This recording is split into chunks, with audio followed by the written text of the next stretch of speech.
Good morning everyone and welcome back to my channel English Literature.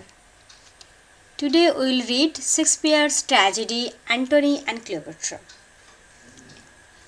The play covers a period of 10 years, 40 BC to 30 BC. Antony met Cleopatra around 40 BC and they die in 30 BC. The play was published in 1623 in the first folio collection of Shakespeare's play. This is the introduction and basic information regarding the play. Now, if you are going to read Antony and Cleopatra by Shakespeare, you first have to read Roman history. A bit, not a whole.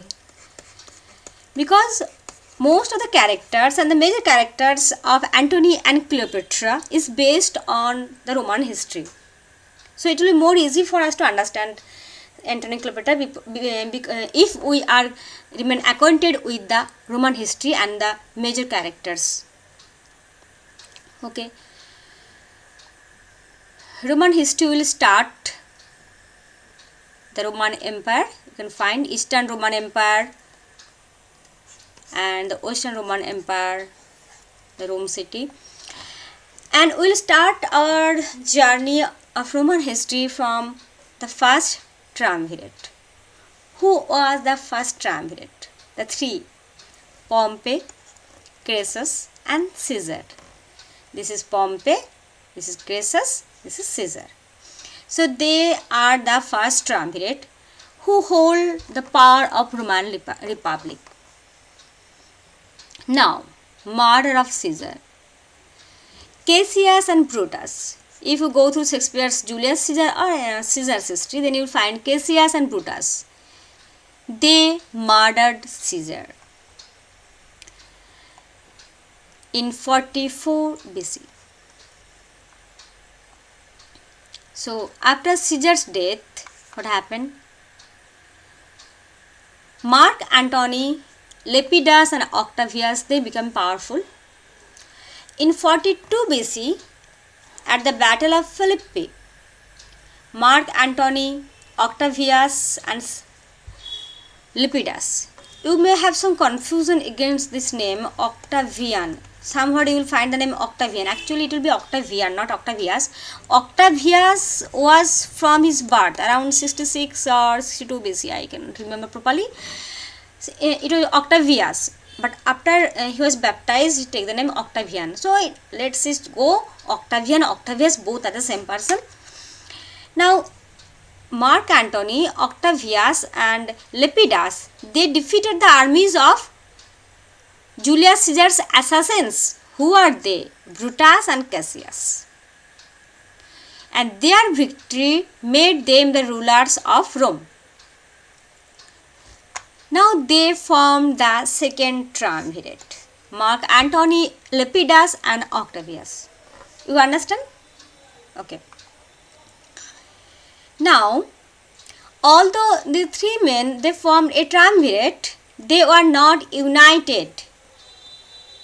Octavius in particular sought to gain sole control and total power. So he was very ambitious.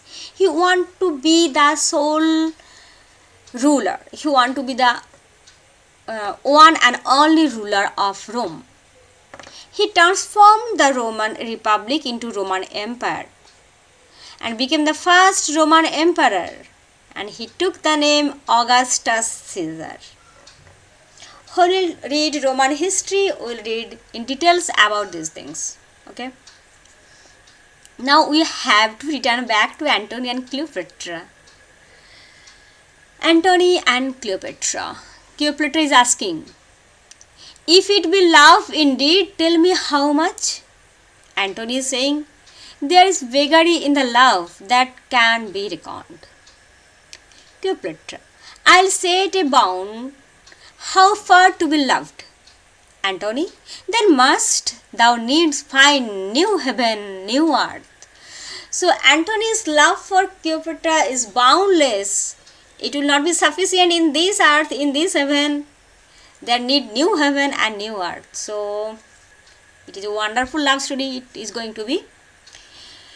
Now have a look at the sources. The sources: Daniel's Cleopatra, somewhat influenced Shakespeare's Antony and Cleopatra, Epian civil wars. But the most powerful source is obviously Plutarch's life of Marcus Antonius, as it appeared in Sir Thomas North's translation of Lives of the Noble Grecians, means Greeks and Romans. This is the most important source, very important. Major characters. Have a look at the major characters, then we will discuss the storyline. Mark Antony is obviously the major character because the drama is named Antony and Cleopatra, so he is the most significant character. Mark Antony is a Roman general and politician who is one of the three rulers, the triumvirate of the Roman Empire. He is known for his military prowess and his passionate nature. Both we are fine. And Mark Antony is a character you can find. He is in this drama. I have told you, and there is no need to tell you. I have proved it that I am very bad in drawing. Okay. Suppose it is Mark Antony, both the years are not the same. Anyway, Mark Antony is a character who is torn in two types, in various duties, various feelings. At the one side, there is his duty for Rome. Duty for Rome and his honor, his sense of honor, that I am Mark Antony, I am the bravest soldier of Rome, I am one of the triumvirates. So his sense of honor, his duty of Rome, and on the other side there is passionate love for Cleopatra. So all these things is creating the character. Okay. His sensuality, passionate love and sensuality, his indulgence. So you find this character is torn with these all types of thoughts. Now, Cleopatra, how is she? Cleopatra is a queen of Egypt and a skilled politician. She is known for her beauty, intelligence and charm, obviously. Cleopatra is deeply in love with Antony. Octavius Caesar. Octavius Caesar is the great nephew of Julius Caesar. He is a young Roman politician who is part of the triumvirate that rules Rome. He is ambitious, ruthless, and he dislikes Antony's profligacy in Egypt. He does not like what Antony is doing in Egypt with Cleopatra, ignoring his duties to Rome. Sextus Pompeius or Pompey. Now Pompey is a Roman general who is in opposition to the triumvirate. Now we have found Pompey earlier in Roman history. Okay, go back here. First triumvirate, there is Pompey. Now the relationship with Caesar and Pompey was at first a friendship, but later Caesar did not like them. Caesar wanted to be one ruler and Pompey was defeated, and Pompey and Caesar was in enmity. Now Pompey's son is Sextus Pompeius or Pompey. Pompey is a Roman general who is in opposition to the triumvirate. So obviously he will be in opposition because his father was once that in the triumvirate, but now then it was antagonistic, the relationship became, and Pompey was in the opposite of this triumvirate, the second triumvirate. And second triumvirate is consists of Antony, Lepidus and Octavius. Later he is defeated by Caesar and murdered on Antony's order. But I find when I did this drama that Pompey is a generous character and Pompey is a noble character. I will tell you why. Minos is one of Pompey's men. He offers to cut the cable of the barge where Antony, Lepidus and Octavius are feasting at sea and then kill them, but Pompey does not agree with it. For this reason I adore Pompey. Lepidus is another member of the triumvirate. I will discuss this point later in details, okay, don't worry. Lepidus is another member of the triumvirate. He is a weak and ineffective leader who is manipulated by Antony and Octavius. He is killed by Caesar on the charge of disloyalty. Agrippa is friend of Caesar. Fulvia, first wife of Caesar, I feel very pity for her because she never appears in the play, and it as if she was married to Antony, but Antony never mourns for her or never thinks about Fulvia. Now Octavia. Octavia is Octavius Caesar's sister who marries Antony, but it was actually a political marriage, a marriage of marriage for cementing the political dispute, you can say. It was not a marriage of love, it was a marriage of convenience. So the marriage of Octavia with Antony was a marriage of convenience for political reason. Political, or you can say it was a peace treaty. There was no case of love. Okay. But Octavia soon she will be dejected, discovering his infidelity, her husband's infidelity with Cleopatra. Enobarbus is a very important character in this play. He is Antony's most loyal friend and advisor. He is a skilled soldier and a witty and insightful commentator on the events of the play. He understands Antony's love for Cleopatra, but later he joins Caesar and commits suicide in remorse for his disloyalty to Antony. We will talk about this in details later, because Antony's behavior to him and what he does towards Antony, he feels repentant, shameful, and he dies of grief. Charmian and Eras are Cleopatra's attendants and confidants. They provide comic relief in the play and serve as a foil to Cleopatra's grandeur. Eras takes poison to avoid witnessing Cleopatra's own death through suicide. It is very important, you have to keep it in mind, this name of the character and how did she die. Mardion, a eunuch at Cleopatra's court. You have to remember this name also, Mardion. Who is he? What is the name of the eunuch in Cleopatra's court? He is Mardion. Theseus is a follower of Octavius Caesar. After Antony's defeat at Actium, Octavius sent Theseus to bribe Cleopatra to abandon Antony. When Antony catches sight of Theseus kissing Cleopatra's hand, he orders him to be whipped and returned to Octavius.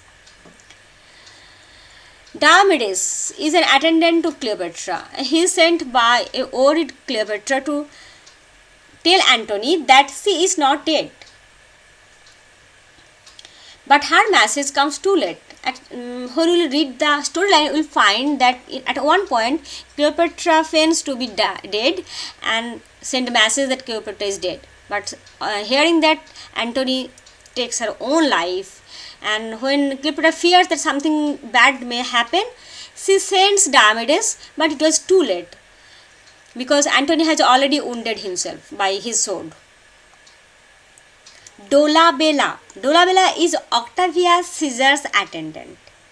He warns Cleopatra that she will be paraded through Rome. After Antony has died and Cleopatra is captured, and he will be taken to Rome, and there he will be paraded, humiliated. Soothsayer, he predicts Octavius Caesar will defeat Antony. Seleucus, Cleopatra's treasurer. Later, Seleucus and Cleopatra will have some debate, and their relationship will degenerate. Clown, Egyptian peasant who brings Cleopatra a basket of figs counseling venomous sex. So these characters are important for these small roles, but you have to remember these characters for their small roles for short questions. Proculius is a friend and follower of Caesar. He is the opposite of Dolabella. Dolabella is a good and is bad. Why? Because Dolabella warns Cleopatra about the true intention of Caesar, that Cleopatra will be taken to Rome, and there she will be humiliated by parading through the public, in the public, and Cleopatra and her sons through Antony. And now Proculius, he is he does the opposite thing. When Antony is dying, he tells Cleopatra that Proclius is the only follower of Octavius whom she can trust. But Proclius proves unreliable. He lies to Cleopatra and prevents her from committing suicide. So, Octavius sends Proclius to tell Cleopatra to soothe her, to give her hope that she will not be humiliated, she will be in her honor. So don't commit suicide. But actually, the plan was anything else. Scaurus is a friend and follower of Antony. Unlike Enobarbus and Canidius, so you have to remember two names, Enobarbus and Canidius. These two were followers of Antony, but they abandoned Antony. But who is that follower who never abandoned Antony till death? Scaurus. Scaurus never abandoned Antony. Varius is a friend and follower of Pompey. He informs Pompey of Antony's return to Rome, thus setting in motion the peace treaty between Pompey and the Triumvirate. Ventidius is a subordinate of Antony who commands an army that triumphs over the Parthians in Syria.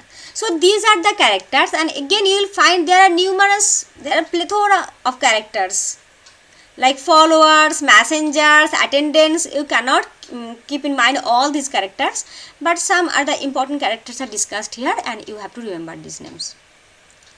You just take notes like who brings the snakes, the clown, who give wrong information regarding Cleopatra's future in Rome, Proclius. Who helps Cleopatra, Dolabella. What did the soothsayer said? This type of, who is the eunuch? So in this way, you just keep in mind the some important information regarding some minor characters, and for the major characters you have to remember everything. Now, okay, detailed summary. The play is divided into 5 acts, and we will talk about the summary through the acts. Now, act number 1. This act serves to introduce the main characters, Antony, Cleopatra and Octavius Caesar. The first scene is set in Alexandria, who are two of Antony's men, Demetrius and Philo. You have to remember, they is discussing about Antony's blind love for Cleopatra. Antony declines the messenger of Octavius Caesar. News of Antony's wife Fulvia's death arrives in Egypt. Cleopatra quizzes Antony about his love for her before he returns to Rome. So these things happen in the Act 1. Though Antony is fully in love with Cleopatra, finally after too many things, after sending too many messengers, after ignoring too many messages from Octavius, finally Antony decides that he has to return to Rome to regain his honor, because Sextus Pompeius is already becoming a threat to Rome. Now Caesar appears in a late scene of this act, and we see how he perceives Antony and Cleopatra's relationship, not in a good eye. In addition, his comments, what Caesar's comment about the relationship of Antony and Cleopatra, and particularly about Antony, reveal a great deal about his own character also. We also have ample evidence in this act that Antony and Cleopatra are deeply in love, you can say madly in love also. But Antony does not realize the tragic possibilities, because blind love, you can say, there is no reason power is working here. In short, this first act discloses the relationship among the main characters. For this reason, the first act is important. Relationship between main characters, the chemistry of the main characters, the relationship of Antony and Cleopatra, the relationship of Antony and Caesar, and all these things are revealed here. Next, Act 2. In Act 2, Shakespeare accelerates the inevitable clash between his primary characters. Who are the primary characters? Sextus Pompey. Pompey is becoming a threat towards the Triumvirate, towards the Rome Empire. An insurgent force against Rome has become a great threat to the Roman Empire. Antony and Caesar decide to resolve the fighting among themselves to save the country. So though Antony and Caesar is now not in a good term, but they feel they must be united along with Lepidus. Lepidus is a weak party actually. The triumvirate consists of Antony, Caesar and Lepidus, but they did not take notice of Lepidus because Lepidus is a very weak and feeble person. So Antony and Caesar feel they must be united to for the safety against Pompey. Agrippa, it is very important here. Agrippa, one of Caesar's subordinates, proposes this new alliance to be cemented by the marriage of Antony and Octavia. I have told you, marriage of convenience, not marriage of love. Octavia is Caesar's sister, and for renewal of this relationship, when Antony comes back from Egypt from Cleopatra, Agrippa proposed that Antony should be married with Caesar's sister Octavia. Now Cleopatra becomes distressed by the news of Antony's marriage to Octavia. She strikes and draws a knife on the messenger who informs her of Antony's marriage. But she resolves not to give up Antony so easily. That's good. In the meantime, even while Antony pleases with loyalty to Octavia, his thoughts have returned to Egypt and to Cleopatra. A peace treaty between Rome and Sextus Pompey is celebrated on Pompey's boat. Though Minas advises Pompey to kill drunken enemies, I have told you, I will tell that point in details, Pompey disagrees to do so, such a heinous crime. They were celebrating the party because they were at a peace treaty. Everyone was drinking wine and they were fully drunk instead. So Minas proposes Pompey or advises Pompey that in the meantime you can kill them very easily. But Pompey disagrees to do such heinous crime. And for this reason, I love this character. He is an honorable person, honest person. This makes Minas angry with Pompey. Now Act 3. Cleopatra sends a messenger to get information about Octavia's beauty. She is pleased with the news that Antony's new bride is shorter than her, but angered by the report that she is younger also because Cleopatra is now aged. Antony starts to work on behalf of Rome and regain his stature in the world of politics and war. But very soon he abandons everything and he decides to go back to Egypt. Because his mind is in Egypt, his body is in Rome.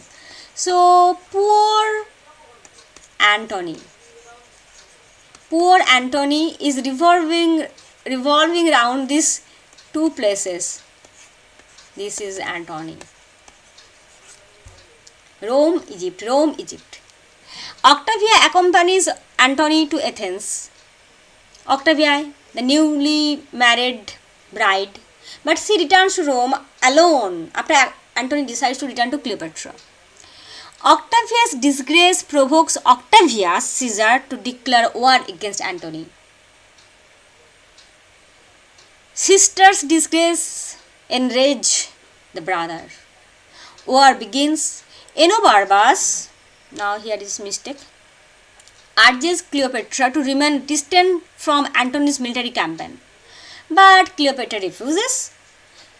Antony takes Cleopatra's advice against his better judgment and fights Caesar at sea. It is a fatal fault in the military strategy. They plan to fight at sea. Antony's forces are defeated. Antony rages at Cleopatra, who suddenly flees from the battle. But later the lovers reunite despite their humiliating loss. Act 4. Antony feels despondent over his defeat. He places the blame on Cleopatra, who flees with his ships midway through the war. He jeers that she will desert him for Caesar, just as some of his troops already have. So now there is fight between the lovers. She convinces him that he is wrong and they courageously make one last attempt to defeat Caesar. Enobarbus abandons Antony and joins Caesar. Generous Antony sends his treasure after him. This incident makes Enobarbus so sad, distressed, shameful, and she dies of agony. This generosity on the part of Antony makes Enobarbus shameful and he dies of grief. Antony and Cleopatra troops win a battle, but their victory is short-lived and finally they are defeated fully. Again, Antony doubts his Cleopatra's loyalty, and so she flees to her monument, the tomb, where her body is to be buried after her death. There she did something to gain back Antony's love and loyalty, but that proves again fatal. He hopes to make Antony see the error of his doubts about her by sending him word that she is dead. This mischief on the part of Cleopatra proves fatal. Antony suffers great remorse and repentance and orders Eros to kill him. But Eros kills himself indeed, as he cannot obey the order. Antony falls upon his own sword. He does not die immediately. The tragic scene. However, he is taken to the monument where Cleopatra is waiting for him. They spend his final moments together, and Cleopatra is left to face the romance alone. Okay, Antony is dead. The one of the triumvirate, Antony, is now dead. Now it is Act 5, Time of Cleopatra. Caesar comes to know about Antony's death and laments. This final act concentrates on Cleopatra's last hour, as he negotiates with the Roman victors. Now Caesar has promised that she will be treated with honor in Rome, but she has good reason not to believe him. She is really a witty and intelligent woman. One of Caesar's officers, Dolabella, warns her not to put her faith in Caesar's promises. Cleopatra resolves to die.